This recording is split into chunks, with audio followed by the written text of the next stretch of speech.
Hey everybody, welcome to the channel. Hey guys, we're your hosts, M and J, and today we're talking about the third episode of Netflix's She-Ra Season 3. This episode was honestly really frustrating. We do get plot progression, which is great to see, but there are also so many plot holes in the story. Plus the answers we do get aren't very satisfying. This episode plays up the shipping again, which seems to be very common in this season. We're not big fans of shipping, especially not these ships, so that's not helping the season for us either. The episode starts with Catra and Scorpia entering the Crimson Waste. Catra is annoyed because she asks Scorpia not to follow her to the Waste, but she did anyway, because of course she did. What does Scorpia actually like about Catra? She's mean, she's manipulative, she's never done anything but push her away. But Scorpia keeps justifying things, like pretending that Catra tried to push her away to keep her safe. She really didn't want anything to do with her. If the show really wanted to, they might be able to talk about abuse in relationships, but I don't think they want to. I don't even think they realize that they kind of made Scorpia an adult. Plus, Scorpia doesn't take no for an answer, which is a problem, but the show plays it off as being cute. Catra complains about being sent to her death and that her dreams are going to waste, which I wouldn't blame her for, but her dreams are also kind of terrible. She wants to kill everybody and take over the world. I'm just saying. Catra spots that bar from last episode. Scorpia says that according to Force Captain training, the Crimson Waste is completely barren and there's nobody there. Catra says there better not be people because she doesn't want to deal with anyone right now, only for them to find the bar full of people. Catra is frustrated but says that she shouldn't be surprised because of course Hordak wouldn't know about the Crimson Waste. He's a recluse who never leaves his lab. I agree that Hordak is a recluse who doesn't know anything, but to be fair, no one else knew about the Crimson Waste either, including Bo's parents who are both historians. Catra's a lot better at the bad guy stick than the best friend squad was last episode. Scorpia questions if it's a great idea to antagonize all the heavily armed people, so at least Scorpia can question some of Catra's choices. But Catra's very sarcastic to her and asks what they could possibly do. Throw her in the Crimson Waste? She's already here. Huntara's ex-lackeys also happen to be at the bar and they're loudly talking about She-Ra. They're talking about what they would do if they ever saw that boy or his sparkly friend or the angry blonde one, and Catra demands to know which way they went. They ask who Catra is, but she presses them about the boy with arrows, the sparkly girl, and the blonde, but they never mentioned anything about arrows. It's a small mistake, but they're only about 2 lines apart. Someone really should have caught that. It's such an easy fix. They're not interested in talking to her, and Scorpia asks why they should worry about She-Ra when their mission was to find the tech in the Crimson Waste. Catra says that they always end up looking for the same thing, but it probably has more to do with still feeling abandoned. She demands again to know where they're going, so they try to threaten her. So she snaps and threatens them, and Scorpia stuns one of them too. So they decide to take her wherever she wants to go, and start calling her boss. And then she steals someone's jacket because she feels like it. It cuts to the best friend squad and Huntara, right outside of Mara's ship. Huntara tells them that it has She-Ra's name on it. The kids are staring at it in awe, and Bo comments that it's been through space, and he wonders what kind of amazing things could be in there, only for it to then cut to them inside the ship and it's totally empty. This is actually a pretty effective joke with good comedic timing. Most of the jokes on this show drag on and wear out their welcome, so seeing a joke like this is appreciated. But the ship has long been raided. Huntara mentions that no one comes here anymore because there's nothing left to steal, but it's also rumored to be haunted. And as soon as she says this, the room starts echoing with voices. But Adora comments that this room can't be the entire ship because it's too big on the outside. Adora recognizes an intricate pattern on the floor and sees that it's actually a door. She transforms her sword into a shield to match the pattern, which unlocks it. That was very perceptive of her. Well done. As soon as the door opens, all these small bat creatures come flying out of it. I wonder how they got in there. But it cuts back to Catra before we can find out what's inside. Normally the Horde has a more interesting plot than the heroes, but in this case I would have preferred if they had stayed with the heroes longer. They're actually doing something plot related. Catra and Scorpia are loudly mocking the people of the Crimson Waste, and how Catra was able to make them change their tune so quickly. As Scorpia is laughing, she accidentally knocks one of them into those plants that makes people freeze when they touch it. She's at least sorry about it, but Catra harshly orders them around. Catra says she's starting to think that the Crimson Waste gets a bad reputation, and Scorpia comments that she actually really likes the weather and the climate in the Crimson Waste, which would make sense since in the original series she was actually from the Crimson Waste. And Catra says she likes it because the meaner you are to people, the more they listen to you. She decides to nick nickname the goat woman Kyle. Poor Kyle gets targeted even when he's not here. He's the butt of every joke. He's done nothing to deserve this. These two characters did betray our heroes in the last episode, and what goes around comes around, but this probably isn't what Catra needs to move forward as a person. I feel like we're seeing more and more of Catra's bitterness come out, and with no way to keep it in check, it'll grow out of control. Even when she was a kid, we saw her attack Octavia for no real reason, and now she's in an environment where being mean is gonna get her power, which is something that she's been after for a while, which is just going to exasperate her issues. She did suffer abuse as a child, which is not right, but that doesn't justify her abusing others, and she also has her own personal demons that she has to work out. But I'm not sure that the show is working to explore those aspects of her. It kind of feels like they're doubling down with the idea that Catra was right all along, that she didn't make any mistakes, it was always someone else's fault, and that's a little worrying. But Scorpia says this is fun, and Catra agrees with her. Scorpia is very surprised and happy about this. Catra gets really embarrassed by this, but then admits that they make a good team when Scorpia saves her from some quicksand. They go around the quicksand only to end up in an ambush, and Catra blames new Kyle even though she was the one leading. It cuts back to the best friend squad, and I understand that they're trying to build tension by switching back right when it's getting good, but it comes off as more frustrating than anything. But at least things are happening plot-wise instead of the usual shenanigans we get with this show. The group finds themselves in the control room of the ship. Bo checks out the controls and sees the same message that he got on his tracker pad, and this also ends up activating a hologram of Mara. Adora tries to interact with it, but it turns out it's actually a recording. It keeps saying, "I am Mara, She-Ra of Etheria, and I am gone," over and over again. This upsets Adora and she starts laughing. I guess that's how she's coping with this. She laments that she can never get a straight answer out of these holograms even though she does everything they tell her to, like solve a puzzle or train. But the ship is over 1,000 years old, and it spent most of that time buried in the Crimson Waste, so it makes sense that things would be on the fritz a little bit. I'm sure if they just give it a minute, something will reveal itself. Adora hits the control panel in frustration, and another hologram is revealed, this time of the sword, basically implying that the sword is the key to the whole place. Well, that was quick. So if Mara crash-landed in the Crimson Waste, how did the Sword of Protection end up in the Whispering Woods? One mystery at a time, I guess. The sword unlocks a recording of Mara's last moments where she explains her situation. She doesn't seem crazy, only sad and disappointed, so we definitely can't trust Light Hope. She says that whoever's watching this is the new She-Ra and that she's sorry because she failed, because she was supposed to be the last She-Ra. And then it cuts back to Catra again. Great timing. Personally, I think it would have been better if they had cut after they figured out that Mara's hologram was on a loop. That way we as the audience could have sympathized more with Adora's plight, because we would have been left frustrated the way she is. But instead they cut Mara's recording short. This moment has been built up ever since we met Madame Raz in episode 3, so for them to cut it short like this is a bit jarring. I think it would have been better for the overall flow of the episode if they had cut it before. That way there could have been more tension instead of pulling the audience away right when we meet her, or at least what's left of her. Back with Catra, it turns out they've been ambushed by Tongue Lasher, another classic She-Ra villain. It turns out he's the leader of the second most powerful gang in the Crimson Waste, and he's been itching for Huntara's spot for years. New Kyle says with Huntara gone, Tongue Lasher will run the Crimson Waste. The original Tongue Lasher was a more comedic villain, and I don't mind this tough guy portrayal of him, but wow, did he get the short end of the stick. Even CBR said that he was wasted in this series. But Catra and Scorpia immediately start making fun of his name. I don't know why, most of the show's characters have names like that. Besides, didn't we already do this with Natasha? Tongue Lasher says they were stupid to come out there without Huntara, but Catra informs him that they don't work for Huntara anymore, they work for her now. It turns out this version of Tongue Lasher actually has a whip, which is weird because the reason he's called Tongue Lasher is because his tongue is a whip. But Catra says she likes it and she'll be taking it. He only has a whip so Catra can take it from him, but she actually had one in the original, so she could have just started out with a whip.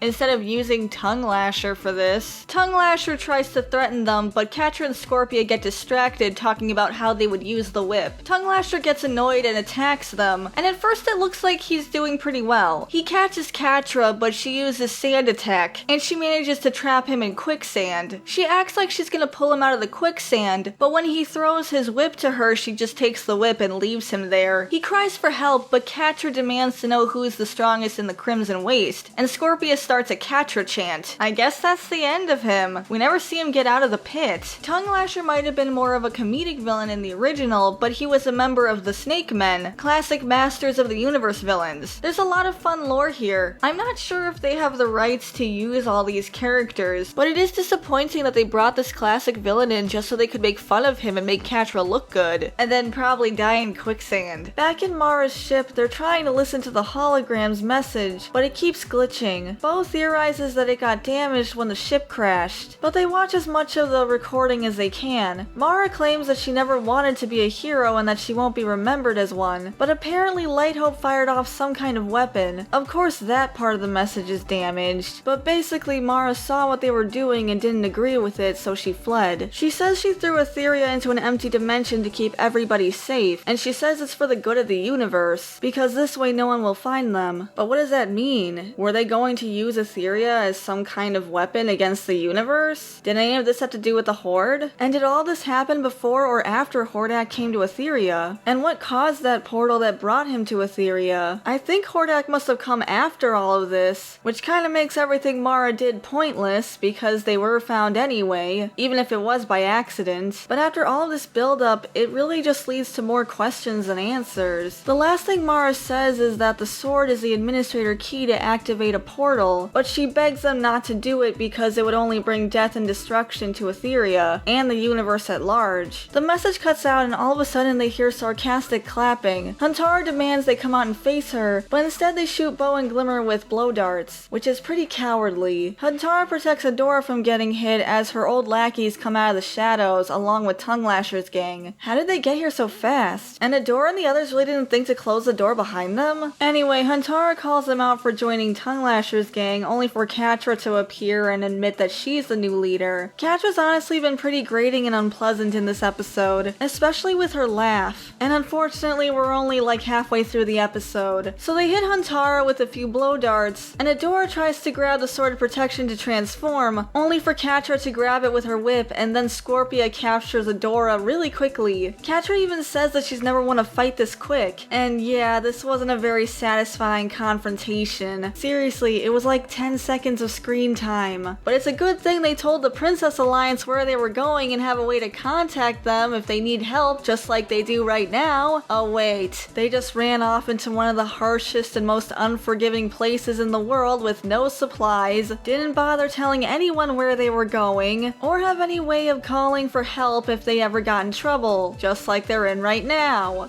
Not a great plan. Our heroes, everybody. Anyway, Huntara manages to fight through the sleeping darts. She probably needs a higher dosage because of her size, but she manages to push through the crowd with Glimmer and Bo, leaving Adora at the mercy of Scorpia's stinger. The gang celebrates as Catra lounges on Mara's chair as if it's some kind of throne. The goons toast to Catra, and Catra also calls a toast for Scorpia, and then she runs off with her as they hold hands. I guess we're not supposed to think about the questionable age difference. Catra brings Scorpia into her room so they can be alone together. I guess we're not supposed to think about the questionable age difference. And muses about the fact that this is her first party, and says when they get back to the Fright Zone they're going to have more parties. Scorpia brings up the fact that Huntara escaped, and they still haven't found the first one's tech they were sent to find to begin with. But Catra insists they don't need it now that they have the Sword of Protection, because she heard Mara's hologram say that it was the key to basically unlocking Etheria. So bringing the sword back to Hordak will put her back on top, although the tech is Mara's ship and they're not going to be able to drag that back to the Fright Zone. So realistically, the sword is their only option anyway. But Scorpia suggests that they not go back at all and just stay in the Crimson Waste where they can rule together. I guess we're not supposed to think about the questionable age difference. Catra looks unsure of herself and says that she has to go check on the prisoner, so she leaves. Catra seems like she's really set in her ways, to the point where she won't really consider any other option, even though they're available, and her current current path is obviously self-destructive. Everyone can see it, even Scorpia. Even back in the first episode of the series, Catra admitted to Adora that the Horde is evil and abusive, and that she's been aware of this the entire time. It makes sense because she took the brunt of the abuse from Shadow Weaver, while her abuse towards Adora was more manipulative, so Adora had a harder time seeing the Horde for what it truly was, but Catra could tell that they were the bad guys. And not only does she not have a problem with that, she's completely determined to achieve her goals at any cost, including her own well-being. Basically, Catra is a terrible person who's blinded by ambition, to the point where she's willing to stay with an abusive and evil organization, even though she knows better, all for the sake of petty revenge. Scorpia actually has a point. She could stay in the Crimson Waste, but she just has to prove herself to Hordak, the guy who tried to kill her multiple times, and she doesn't even respect him, along with Shadow Weaver, who has literally never been reasonable with her entire life. I would respect her more if she just went rogue and did whatever she wanted, instead of constantly crawling back to the Horde. Catra goes to gloat to Adora, and Adora tells her she can't do this, so Catra responds by asking what can't she do now. I don't like how Catra is putting Adora on the same level as Hordak or Shadow Weaver by suggesting that Adora doesn't believe she's capable. Adora says that she can't let Hordak open a portal and bring all the Horde armies to Etheria. They would all be doomed if that happened. Catra says more Horde means that they win and the rebellion loses. You know, even Shadow Weaver wants revenge on the Horde, and I would argue that the Horde was actually better to Shadow Weaver than they were to Catra. Adora tells her Light, Hope, and Mara both said that opening a portal would endanger everyone, but Catra scoffs at Adora, telling her that she'll listen to anything some dusty old hologram tells her, and she tells Adora she should try to get over that. But Catra listened to Mara's hologram about the sword being the key to the planet. Kinda hypocritical there, Catra. She asks Adora how she even knows what Hordak's up to, and Adora makes the mistake of mentioning that Shadow Weaver told her. Catra does not react well to this at all. Listen, Adora, just tell her that you captured Shadow Weaver. That's not a lie. Which is kinda weird because Bo got really upset about capturing Catra back in season 2, but I guess the rebellion does take prisoners. Catra demands to know how Shadow Weaver told Adora these things, and Adora tells her that she's in Bright Moon. Catra says that Shadow Weaver left her for Adora, which is true, but then she says that this is all Adora's fault, which is not true. She starts walking off, and Adora begs her not to open portals, but Catra just keeps walking away. Adora, you have to read the room. Just tell her that Shadow Weaver was captured by the rebellion. She was in a terrible state. It wasn't hard. It is kind of sad that it's been 3 seasons and Adora still really doesn't understand Catra at all. She knows that Shadow Weaver was abusing Catra. She probably knows that Catra wanted Shadow Weaver's favor, and she should know that Catra's pretty angry at her for leaving. Trying to reason with her, saying that all of Etheria is doomed by opening portals, is not the right way to talk to Catra right now. It's true, but Catra's the one who's holding all the cards. She probably wants revenge, so dooming the planet would sound good to her. She needs to appeal to Catra, but now Catra's in a pretty dark place, and she's only able to kind of snap out of it when Scorpia calls to her. She asks if Catra's okay and is surprised to see that there are tears in her eyes. Catra says that they are going back and they're going to open a portal, and they're going to crush them all. And yourselves. Don't forget about yourselves. And that's where this episode ends. Overall, this episode was frustrating because all the poor decisions the characters have made, whether they're heroes or villains, are coming to a head now. The characters have basically been messing up the entire series. Like when Glimmer and Frosta messed up at the prom, which ultimately led to Entrapta joining the Horde. And she's what got them so close to opening a portal now. And you'd think after all this they would reflect on their actions so they can learn from their mistakes. But instead they just blindly walked into the Crimson Waste with no plan. And now Adora is captured and at the mercy of Catra, along with being separated from her group. At least we finally got some context with Mara. I wish they could have focused on her instead of that thing with Tongue Lasher. As fans of the original, it was really disappointing to see. They could have built on their own show instead of going out of their way to make fun of the original. And then there's Catra, who was honestly very grating in this episode. But our biggest issue with her is how the show constantly favors her even if she's in the wrong, especially when it comes to how abusive she can be. She's constantly shaming and guilting Adora when Adora was totally innocent. It was Shadow Weaver who abused her. But the show also acts like Adora leaving was a betrayal to Catra. It would be one thing if that was just Catra's opinion and the show made it obvious that she was wrong, but that hasn't been the case so far, and Adora hasn't done anything to defend herself against this abuse. Everything about Catra's character comes off as sanctimonious. This whole episode was just them parading Catra around while they rewarded her bad behavior. She was really unpleasant the entire time, and that Kyle thing was completely unnecessary. Plus, everything seemed a little too easy for her, like her fight with Tongue Lasher and capturing Adora. And how did she not start a bar fight at the cantina? I can understand why she's a fan favorite, but Catra is just becoming a lot to handle. So that's our review of the episode. What did you guys think? While it is good to see the show progress in plot, it's disappointing to see the show waste a lot of time and have the characters make such poor decisions. I also don't understand why they felt the need to constantly make fun of the original show. This show didn't have to compete with it. It just would have been nice if DreamWorks had been more respectful to what came before. But if you enjoyed this video, you can leave a like and subscribe to the channel to see more content like this. We'd really appreciate it. Thanks for watching, and we'll see you in the next video. Bye everyone. Bye guys.